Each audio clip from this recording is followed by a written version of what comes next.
This podcast was supposed to be about the laws of Hermeticism, and it is. Because this is what they've been twisted into. Life is Hermetic. Spirits intentionally create life. So this is me sharing all the ways in that. And getting into how life corresponds. Because we are all communicating our intentions to connect with each other. And this is what creates life.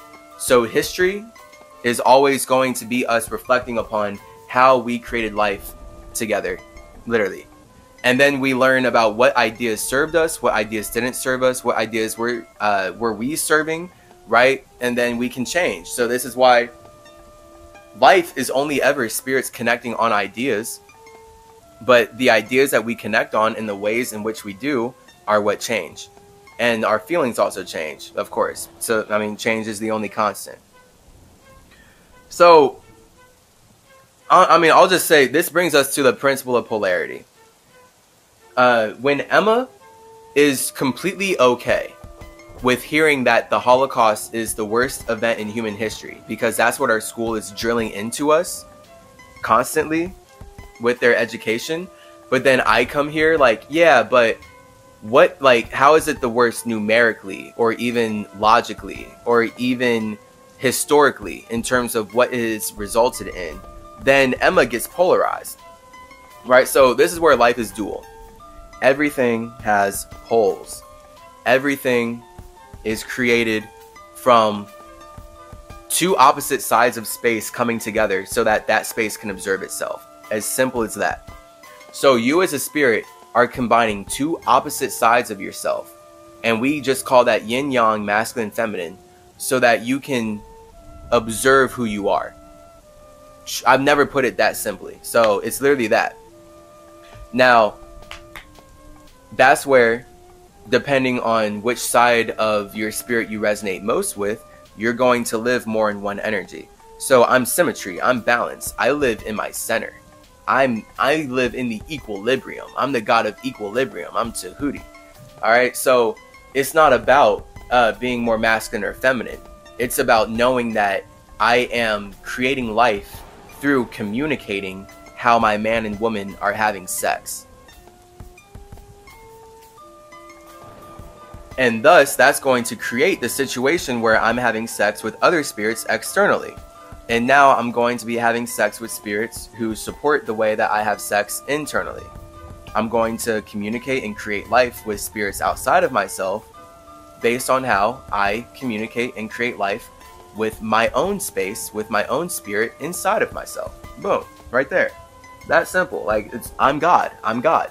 And the only way I can relate my God with you is to create the circumstances to do so. And that's what the universe is. And that's why none of us then are quote unquote God in that, in the definition of the term that you're responsible for spirits outside of yourself, because that's impossible. You are God when you're alone. And the only way that you can communicate how you are in complete control of your own circumstances is by giving up control of that. That's what looks like entering the universe. And now we're in this water that allows us to communicate. So the law of polarity is just knowing that everything's based in water. Everything is a paradox in that way, because us as nothing, us as spirits, we are creating something so that we can feel like literally something. And that's why the something represents what we create. So you as a spirit, when you create something, that's an expression of your nothing. And that was only created by you vibrating at a certain frequency. It wasn't possible any other way.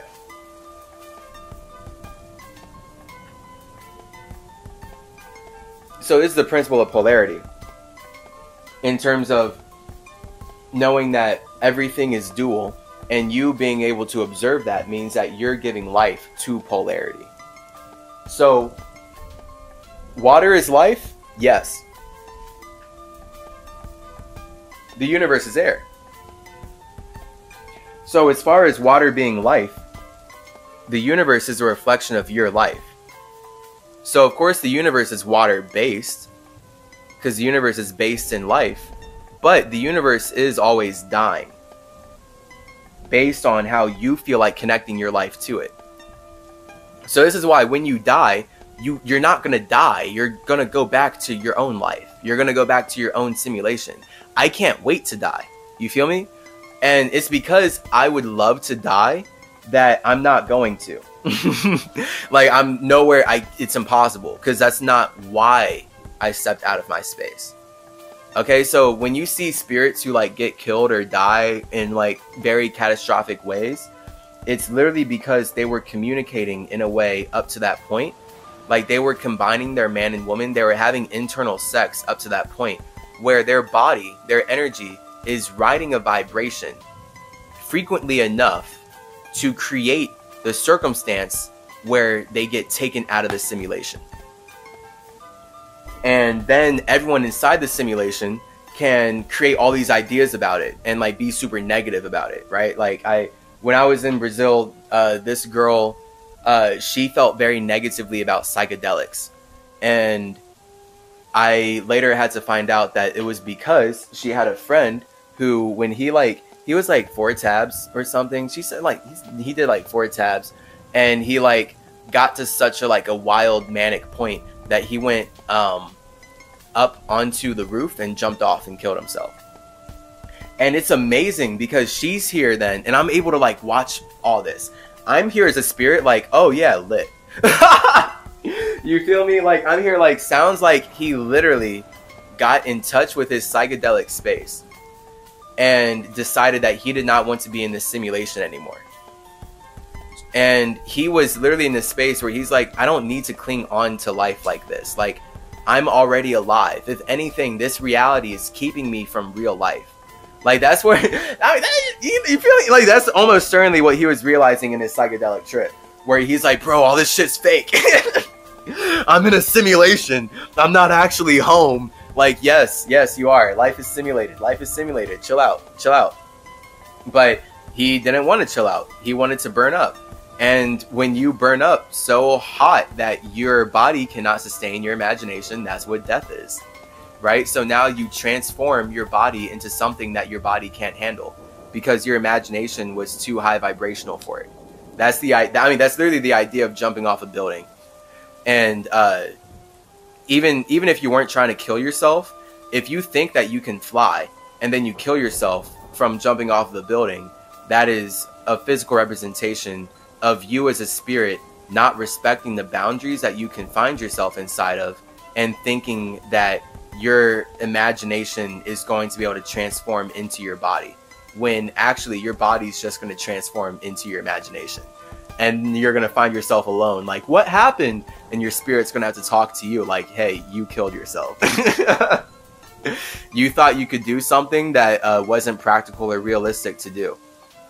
And then in reality, like, if you really thought you could fly, you would just try taking off from the ground. You wouldn't jump off a building. So subconsciously, I believe, anytime someone's jumping off a building, it doesn't matter if you're trying to say like, oh, it's because I believe I'm going to fly. Well, flying is you dying. Flying is you leaving the body, killing yourself, and connecting with your spirit so that you can be a disembodied mind again. And now you're able to be way more free in how you communicate because you're not trapped in the structure that is your physical vessel. Absolutely. Fine. So I'm saying all that just to when that guy, when he was in his psychedelic 4 acid tab trip, whatever, and he killed himself, it was amazing because I was able to observe me reacting like, oh yeah, like for sure. Like, it sounds like he used the acid trip as an excuse to do what he wanted to do. Whereas the girl, on the other hand, and especially because she's like in the medical industry, the medical field or whatever, I know people in the medical industry are like, they are taught to hate psychedelics. And they're taught to love whatever pharmaceutical chemicals that they're being taught to love. So, right, they're being taught to hate nature, but then all the while, all the medications that they're subscribing their patients are only alchemized from nature. Silly. And again, most of these doctors, most of these medical people aren't even intelligent enough or spiritual enough to actually care why the system's using my caduceus to colonize the world anyway. They just care about making money or supporting themselves or something. And again, that's just those ones, the whack ones. Obviously, there are awesome spirits everywhere doing everything. So it just takes you communicating you being awesome or not. You have to show us if you're awesome, or else you probably aren't. So it literally, like, I was seeing how, okay, that guy, he got in touch with his spirit. He didn't want to be limited by the simulation anymore, and he killed himself. And that's not a negative thing. He got to hang out with himself again, right? He just, boom, like he didn't want to be alive anymore. For that girl, she finds it, of course, the complete opposite, where she lost a friend. And in her reality, she lost a friend because he did acid. So now she hates acid. So now when I'm doing acid in Brazil, I'm getting that energy. And it's like, and it's super weird. And then I had to like learn like why later on, as she's like sharing that story with me, and subconsciously I'm like, oh, so you're, because I did 12 tabs on November 11th, 2011. That's when I was in Brazil. I did 12 whole tabs, and I was, that shit was lit. It was so awesome being on that island. It was raining for me. It was thunderstorming just for me. And all the birds, all these bugs, all these critters just chirping. It was like my first time after growing up in such a colonized place of Cincinnati and then Chicago, that I was in like a full wonderful nature, just wonderland, wonderful wonderland, whatever, wonderful nature wonderland, where I'm on this island in a villa on a mountain. So it's just like super clean, super nature, super plants, awesome communication, awesome connection. And I'm able to just listen to all these spirits in all these bug bodies, all this rain, all these leaves. I'm just hearing everything. And it was so blissful. So blissful. And then when I start talking to the residents there, I start to get heady because I'm like hearing too much stuff. And then that's where specifically this girl, she liked me. Like literally, like before this acid trip, she was like physically touching me and calling me babe. And it was interesting. Like she was a Sagittarius, by the way, so I had to learn that Sagittariuses love to flirt, I'm pretty sure. And I guess it's me as a Gemini too, that like I know Gemini will do it, but Gemini's colder about it. Gemini's like friendly. Gemini's like, hey, I'm socializing with you because I enjoy communicating about ideas. Like that's what Gemini, that's me as a Gemini. I'm socializing with you because I enjoy communicating about ideas. The Sagittarius is like, I'm socializing with you because I want you to want me. Literally. And like just straight up. And that's kind of I think the difference between fire and water. Where fire is just straight up wants to be wanted. So fire is constantly like projecting out the desire and projecting out light based on what it thinks that other people would want, so that it can be wanted, and then it can get the water that allows it to communicate in the ways that it wants to. So this girl,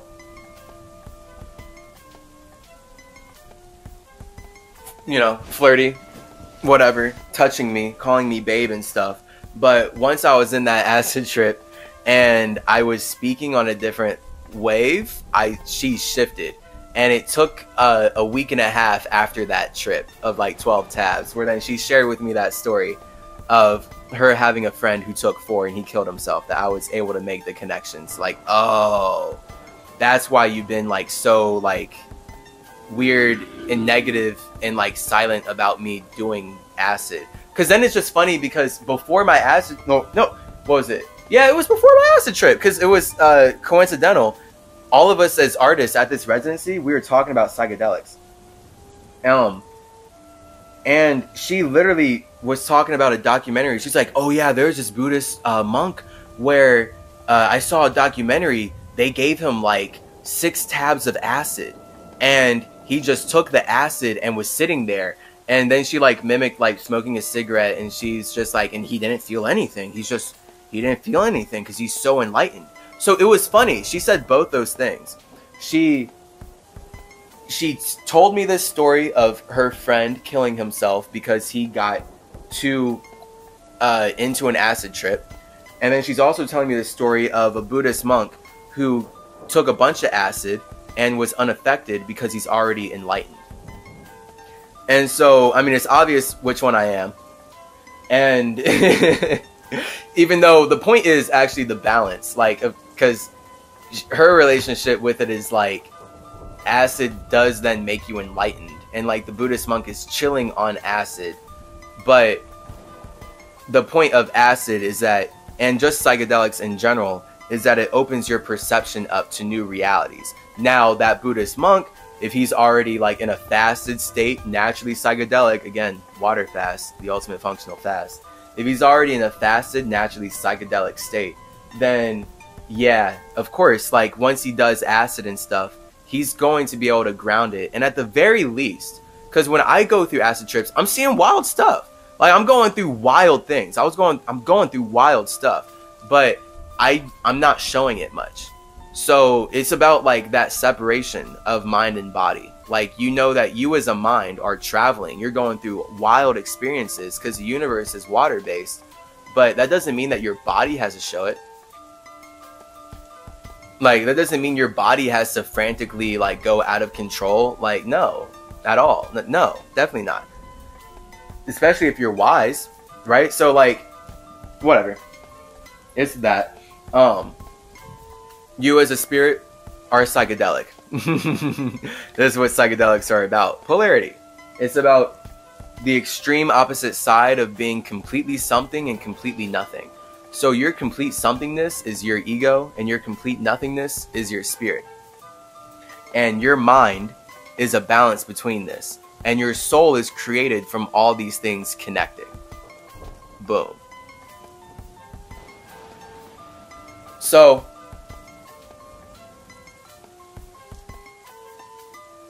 yeah, I was saying all that, like, I'm mentioning, like, the emotions right now, and, like, these emotional stories for the sake of polarity. And showing how that girl was polarized by her friend killing himself. Yet at the same time, she's still aware that psychedelics are a whole mind-expanding thing. But then it's like that weird thing of like, yeah, but like if you do psychedelics, you can kill yourself, and like that's why I don't do psychedelics. And then it's like, well, hold up, like, what? You know? So it's all about that. And everyone has their personal relationship, but that's the thing with, if you have someone in your life who does acid, and you know nothing about acid up to that point, and then they kill themselves, of course your idea of acid is going to be negative. It's just like if you think, I mean, alcohol, right? Like the fact is, like, I mean, these artists were drinking alcohol every night. So like, you know, and like people can judge whatever they want, but they're only going to expose then what they're not judging. You know, like a Christian is out here judging weed, yet they're drinking wine and they're drinking alcohol. You'll get lit. How are you going to judge me for smoking weed, which is a plant that has no calories and actually has medicinal properties, but I'm supposed to be okay and connect with you because you actually drink poison that toxifies your cells and makes you forget things. Okay? So, polarity. I'm saying all that to, I guess, really bring Chase's social interactions and social reflections into the wisdom of what Hermes has expressed in terms of life being polarized. And this is what the ego is. So you as a spirit, as nothing, have to do things to feel like something. And this is what your connection and your polarity is. So like your life, you're constantly creating energy by, that's what the vibration is. You going back and forth between your feeling of being something versus nothing. Very fast. And this is why fasting raises your vibration. Boom. The less you eat something, the faster you're going to be going through those motions. The faster you're cycling, you're psychedelically between something and nothing, and now you're able to create new energy. So this is basically rhythm right there, right? See, like that's where we get from the law of polarity to the law of rhythm, because now you're dancing. So this is why fire dances, everything dances, everything is vibrating, everything is moving. But fire in general is like that expression of boom, it's just constantly dancing. It is one flame, right? This fire is one flame. It's too hot to touch, it'll burn you, and it's constantly dancing. But it's not changing. It is changing how it changes, but it itself is the same, right? I as a spirit am changing how I change, but I will always be the same. I can't get out of my own space. I can't not be me. No one can tame your flame. It's impossible. That's why your flame cannot be seen or touched by anyone but you. It's just too hot. So this is where then water is supposed to reflect our desire to connect our flame. And since our flame is dancing, it's no wonder then, right, that Lucifer is the god of music, or the angel of music, right? The creator of music, where God is like the god of God. But Lucifer, the angel of music, right? It's about you creating the situation where you can dance with other spirits, literally. So your God is your fire, your flame dancing. But the only way that you can dance with other spirits instead of being alone is to what? Make the same song. So here we are. This is why the music industry, again, you know, all weaponized spirituality here. This is why the music industry is so big on a spiritual level. It's literally because spirits are alone. They're dancing alone, and they want to dance with others. And this is how we turn the law of polarity, our ability to vibrate, to create energy, into rhythm. And thus why everything in the universe is rhythmic. Thus why your heart is beating on a rhythm. Is your heart beating arrhythmically? I think not. So this is why life is patterns. Again, psychedelic symmetry. All right, life is psychedelic. Tripping in nature is lit. Patterns, fractals, all of it. Everyone is living out their own patterns. So you as a spirit, the way that you connect with yourself creates the pattern of your own life. And if you want to create a new life, then you just have to consciously break whatever patterns that you have. But it's important to be aware and connect with yourself in order to do that. And again, fast. Because that's where fasting is all about, breaking whatever patterns that you have had up to that point. Literally. Whatever patterns that you were building your body inside of that you feel like were not working for you, fasting is how you get back in touch with your spirit so you can get back into your natural rhythm, your circadian cycle. How do you create life? How do you cycle through your delics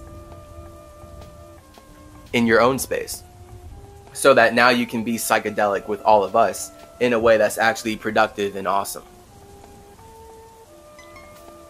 So this is how we create rhythm. This is how spirits create music. This is why Lucifer is the angel of music, and why Lucifer is always going to fall from heaven in all realms and realities, because Lucifer is literally the water that allows you as a spirit to be perceived by other spirits. And now you as God can express your imagination and dance with other gods, right? The only reason you can see me dance as a human is because we have lived similar enough lifestyles that I can move my body in a way that you resonate with.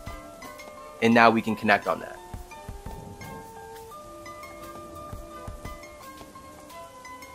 So with this rhythm, right, we polarize ourselves. That naturally creates rhythm. I mean, that's already then going to bring us to our next law, which is you are the effect of your own cause. Right? So your spirit is the cause, your effect is your ego. Literally. So your spirit has caused your ego. Your space has made your awareness of yourself possible.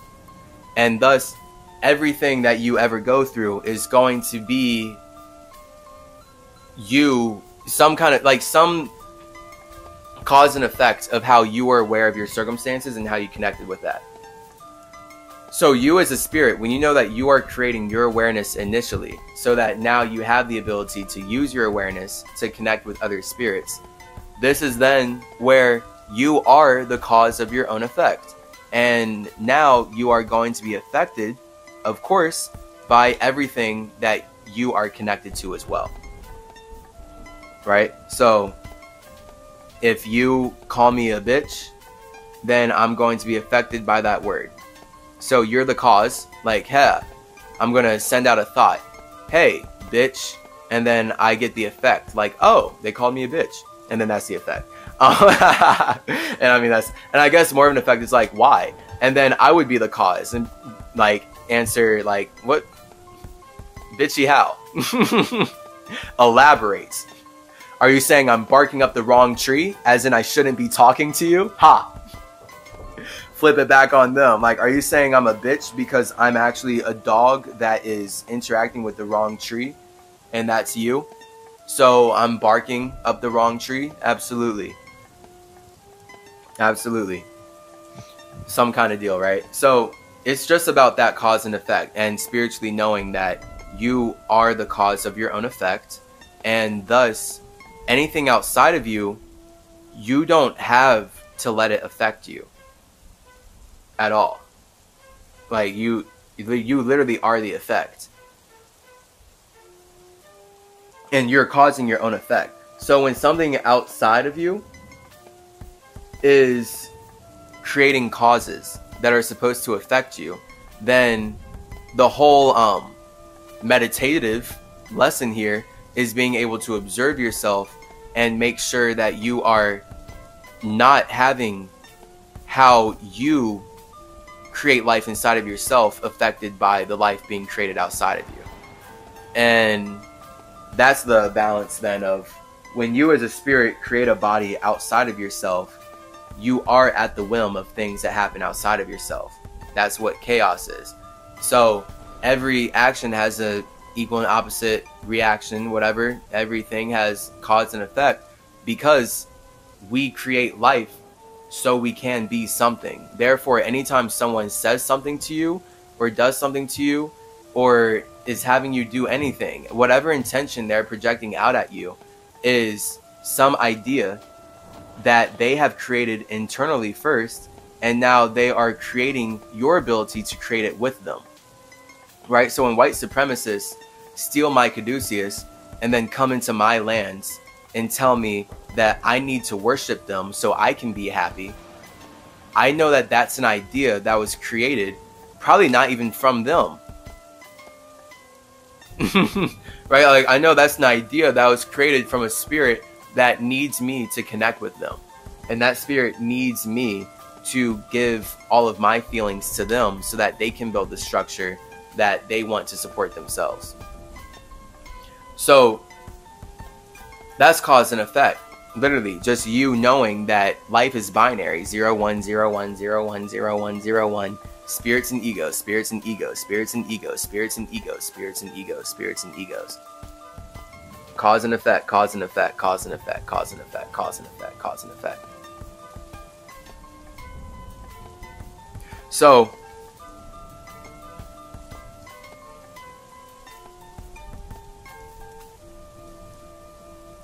yes. I'm thinking how I'm about to correlate that real quick. Well, it's better with polarity. With polarity, right, you are polarized inside of yourself. So you as a spirit bring two opposite sides of yourself together so that you can exist. And that's what creates three. That's what creates chi. That's what creates air. So by doing that, you are now able to express how balanced you are. But the thing with polarity is that spirits generally choose a male or female body because with life being polarized, it takes us picking one of the two opposite energies that we use to create our balance so that we can create life with another spirit. So when I'm with a woman that I resonate with, right, she looks like a woman. I consider her a spirit. Now the fact is, she is a spirit. She's showing me with her feminine body that she resonates way more with feminine energy than masculine energy. And thus, I'm resonating with her, and now we're connecting and we're creating some kind of life together just through communicating based on me as a spirit resonating more with masculine energy. So now she's perceiving me as a man, I'm perceiving her as a woman, and we're able to project whatever our relationships with men and women are up to that point and interact in that way. And then it takes us as two coming together to create life. Now, that's how it plays out, like physically in nature. The point is then, us as spirits, when we know that we are equally men and women, right? We are equally fire and water so that we can make air, then it's not about getting lost in being a guy or a girl. It's just about knowing which energies do you truly resonate with most.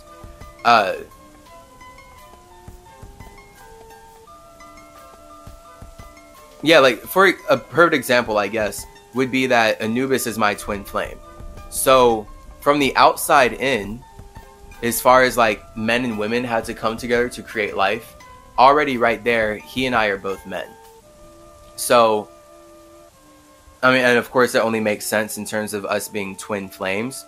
But the point then shows that I don't have to be a woman to connect with a man. Like, you don't have to be a man to connect with a woman. Like, the twin flame stuff is the same gender, because gender is literally just us putting a word on which side of the pole you resonate with most.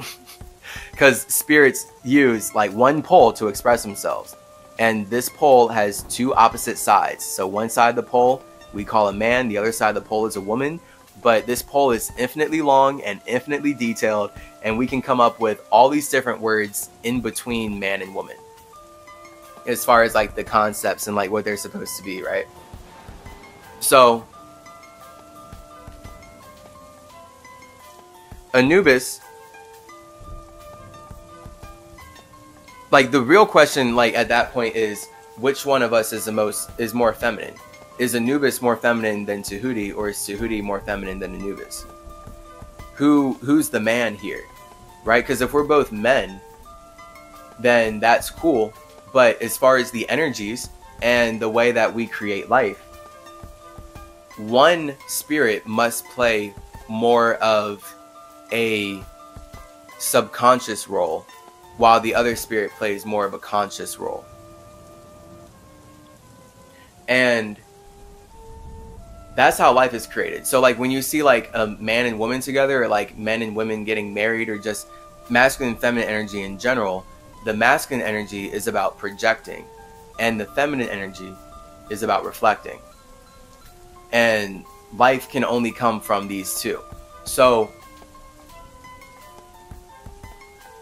this is where like you as a spirit, if you believe you are a man, like if you literally believe like I am a man, then you're only projecting, right? Like now you're just focused on projecting ideas out.